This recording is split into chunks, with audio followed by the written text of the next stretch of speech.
What's going on, everyone? It's the Niskel. Welcome to The Legend of Zelda, A Link to the Past. I figured with the sequel coming here soon, A Link Between Worlds, might as well see what happened in the first game, just so we can all get caught up for when the sequel's released. Long ago, in Hyrule, a beautiful kingdom surrounded by forests and mountains, legends told of an omnipotent and omniscient golden power that lay hidden. It was hidden in a sacred realm beyond the reach of men. But one day, a doorway to that realm was suddenly opened. Hoping to claim the golden power as their own, the people began to quarrel and fight. Many sought to enter the hidden golden land, but none returned, and instead evil power began to issue forth from the dark portal. So the king commanded 7 sages to seal the gate to the land of the golden power. Many brave knights were lost in the battle to protect the sages from the tides of evil. But the seal was cast. Evil flowed no more, and the seal would remain for all time. Or so the people hoped. But when these events were obscured by the mists of time and became legend,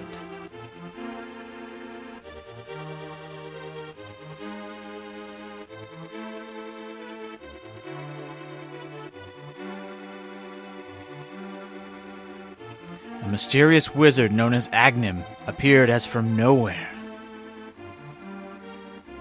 And with strange magic powers, he eliminated the good king of Hyrule.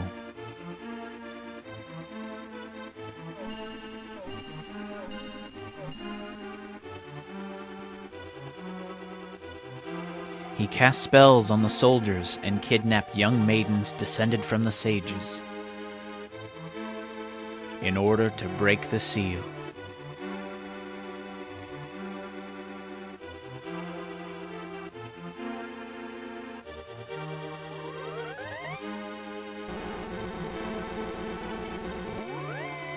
This destiny fast approaches for the final maiden, the Princess Zelda. Now, something I'd like to note here in this dialogue here, we're getting a message from the final maiden, Zelda.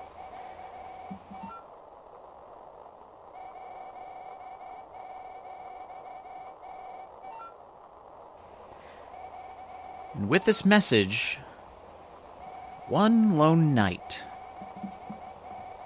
gets the feeling that he should protect her and try to put a stop to the wizard Agnim, giving you all the backstory you need in a dream. But somehow your uncle catches wind of it, and I really like taking note of what he says here. He's very hesitant on saying that last line and wait for my return, almost knowing that he might not come back. So here in your bed, you can stay there as long as you want until you press a button. And then you jump out of bed. So, as any staple in Zelda games, you can pick up pottery and other people's property and absolutely destroy it. And you can get hearts from here. There will always be 3 hearts whenever you come into your house. And of course, hearts are your health, self-explanatory. When you go up to a chest and press A or R, you can open it up, and now we have our lantern. Now we can be the best pyromaniac we can ever be. You can even burn the shrubbery outside your house and pick it up, which kind of begs the question, are you pulling the shrubs out of the ground or something else? Can't pick up rocks yet, because apparently you can't lift up giant boulders, which kind of makes sense. Now, something I never noticed when playing this as a kid is there are knights all over the place to make sure you go in one specific direction, and if you talk to them, they'll give you tutorial stuff. Now, this guy will tell you about your map, so if you press the left trigger or L button, you can look at your map. Pressing L will make it go out to the full map view, and pressing R will go back to the condensed version. And can you even lift? I don't think so.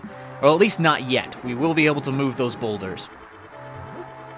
Ah! Cheese it! Cheese it! I always love throwing things at people, and I always love goofing off with these old Super Nintendo games that I used to play all the time, such as this one. So you'll probably see me goofing off a lot in this game, just because I love this game so much. Whoa! Look at your map, it's blinking! It tells you where to go!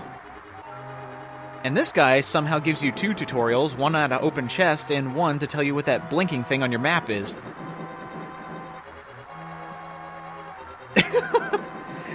Aren't we the best thing ever? Oh, and it looks like I've taken too long. If you take too much time figuring out where to go, Zelda will actually send you another message saying where you should go. So it's kind of a, hey, quit goofing off, go this way. And then this guy, he tells you all the tutorials again. So once you've gone through them all, no matter what knight you talk to, they'll give you another tutorial run. And here's another touch I never noticed as a kid. Is that really the king's signature? Well, like I say, we're about to go get the princess here, so let's go ahead and turn in our reward. Hey, guy! Oh, come on! Well, fine, take it. Throw it and run! Throw it and run! So, Zelda said there's a hidden entrance in the garden, apparently? Well, it's not under that shrub.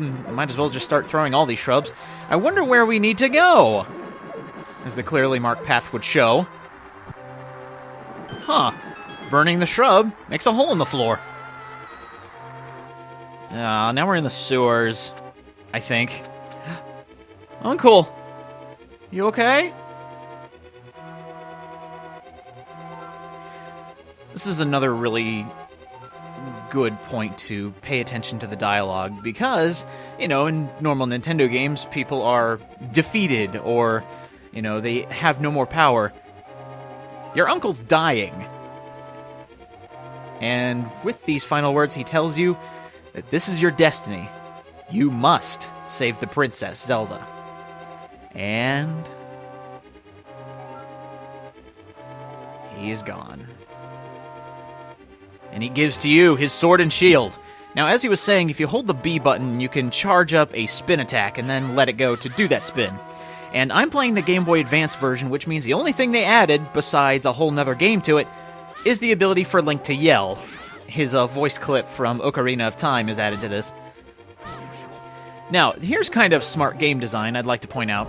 Here they show you another chest to give you 5 rupees, and here they give you this. Well, the only item you have is the lantern, so you try it, and look at that. Now you know how to light torches. Or I guess those aren't torches, those are more, yeah, those are torches.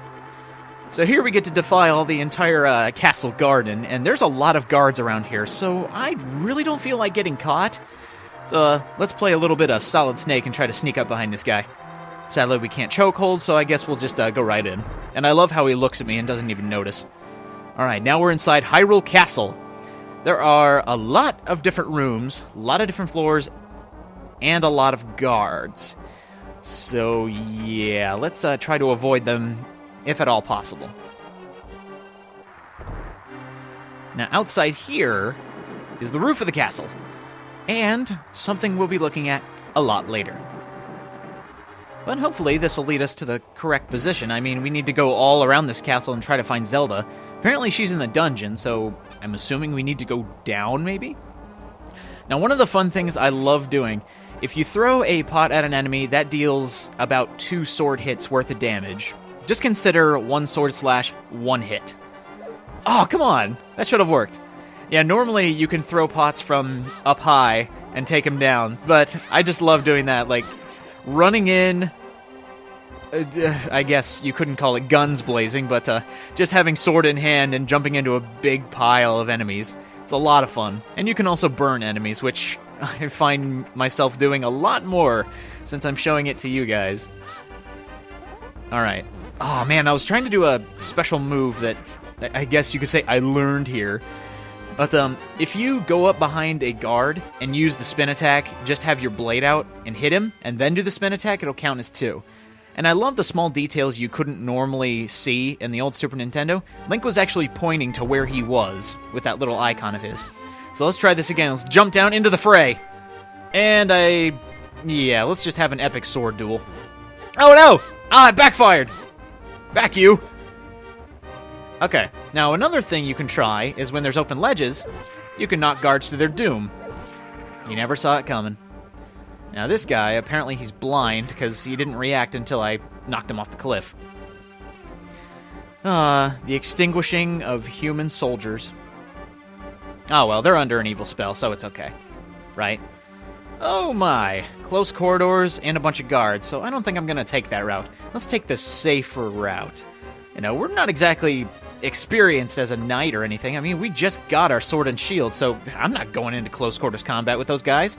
But we do have to take this guy down. Come on! Come on! And with that, the doors open. Which is kind of peculiar. Why would doors open after you kill a guy? But this is what I'm talking about here. Yeah! And our first item, the boomerang. This is probably where I'll be goofing off the most. Press select to go into your item inventory, and I love having the boomerang chase after me. I also like doing trick shots. You can shoot this in all of the cardinal directions. And so I love throwing it diagonally or throwing it backwards. I've supposedly thrown it forward and it went backwards, but I sadly can't recreate that. So I just love messing around. Now something else the boomerang can do is stun enemies. And then, since they can't do anything, you can just destroy them as normal. This guy, on the other hand, this guy's tough.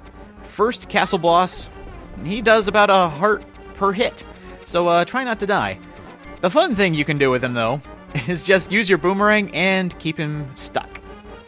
But if you don't mind torturing him a bit, you can throw pots at him to end him quicker. Now, what I like doing is actually freezing a mid-attack animation. It's not the smartest thing to do, seeing as how he can still hit you. But, let's try burning him to death. Get back! Yeah! Back, you! There we go. Oh, it's locked. I wonder where we could get the big key. Now, something else your boomerang can do is get items for you. So, there we go, the big key. Or the master key. And head on in. Hello. You had a feeling we were getting close? We just murdered 2 guards outside your cell. How did you not see us coming? Seems Agnem is a force to be reckoned with. Duh, I don't get it. Oh no, she's repeating everything. Okay, so basically, if you didn't pay attention, you can do the fact that you didn't listen and then read everything again. So it seems there's a secret path to get out of here. Good. So now we have Princess Zelda with us, and she rewards us with 5 rupees. Now, I love messing with Zelda's sprite.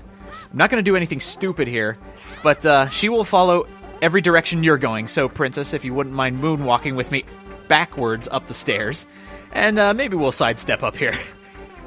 It's always interesting to see, a Link and the Princess just, running around, sidestepping everywhere. See, I like doing the sidestepping glitch, or the speedrun tactic of sidestepping.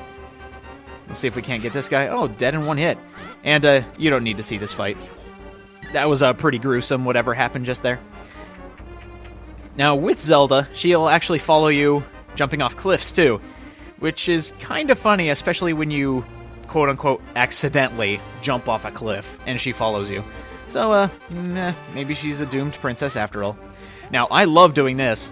You can actually throw your boomerang while holding a sword charge, which is really funny when you just see a boomerang come out of Link's side or his back. Like I said, I love goofing off with this game. Come on, princess, we need to escape my boomerang. Oh, I shot it in the wrong direction, shoot. Oh, well. There'll be plenty more goofing off later. Now, there's one more room we haven't been to. In fact, there's plenty of rooms we haven't been to, but they all, loop around to the same place as we saw on the map. Which, I don't know about you, but this older Zelda game, I really don't use the map that often because I've played this game so many times, it's like muscle memory now. Alright, so in the throne room, you say. Alright, princess, let's go. Now, something funny about this here, if you try to moonwalk, they immediately turn around. So I guess there's only one animation for going up the upstairs, or the straightforward upstairs. Alright, so here? Oh, it's dark, huh? Well, luckily we got a lantern. Push it from the left. Got it. And I actually like how the sprites are kind of one on top of the other. That way it actually looks like Zelda's helping you instead of just, fidgeting on the shrine there. Or ornament, I guess. So it's really dark in here. Let's light some torches because the game taught us how to light torches. Now those little green bottles that we've been getting around here, those are for magic. As you noticed when we got the lantern, we got our magic. So, yeah, apparently lighter fluid is considered magic. And now with our lust for burning everything with fire, kind of have to burn rats and everything else, and snakes. Snakes are really mean. Especially this early in the game, they take half a heart per hit. So, if you're a goof-off like me, you tend to die early on in the game. Yeah, let's just say my first recording of this wasn't too hot. So I love how there's all these animals around here, and they actually do a funny animation when you burn them. And there will be another instance here in a bit showing that sometimes killing animals can be advantageous. And sadly, you can't open a door going to the side. That was worth a shot. Oh, a sewer level? Are you kidding? So it looks like all these rats are just waiting to be killed. And it looks like burning them gave me a 20 rupee. That's something I guess I can go over right now. Green rupees are worth 1, blue rupees are worth 5, and red rupees are worth 20. And I guess we found the door already, so we don't have to go looking around anymore. Now, this is an example of one of these enemies has the key. So, destroy everything in the room to get the key. But these bats, they're not exactly innocent of anything, so I guess I'll kill them too. So now we don't need the lantern anymore, so we could just go on a killing spree of all these lovely woodland creatures. Thankfully, we're almost out of here, because this is starting to look more like Civilization. And I love how the game kind of stutters when you burn a rat. It's almost punishing you for killing them, even though it doesn't do anything to the game. Pull the switch over there, huh? Thanks, Zelda. Now, funny thing I've noticed when playing this multiple times is if you go over to this switch and nothing happens, you got the wrong one. Only when you go to the right one does she give you the tutorial on how to pull the lever. So, surprise, she gave you the right one. But what happens if you pull this one? Wrong choice! And we've made it.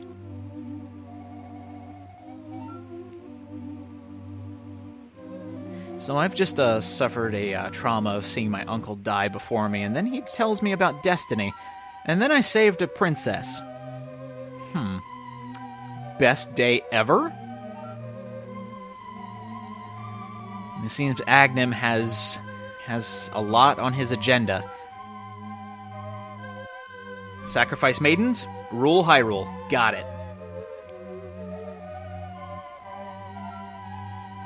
Well, I guess we can do it.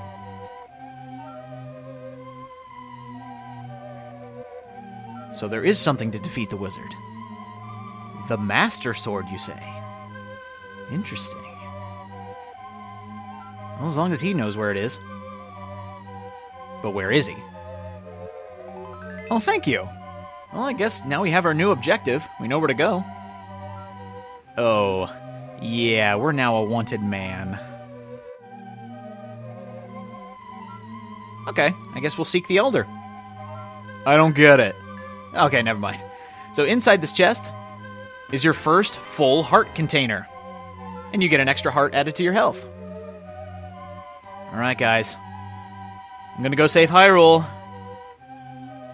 Okay, bye. And as we get introduced into the lovely music of The Legend of Zelda, I think we're going to end it off here. So next time on Legend of Zelda, A Link to the Past, we got to go find the Elder because he knows about the Master Sword to defeat Agnem. See you guys next time.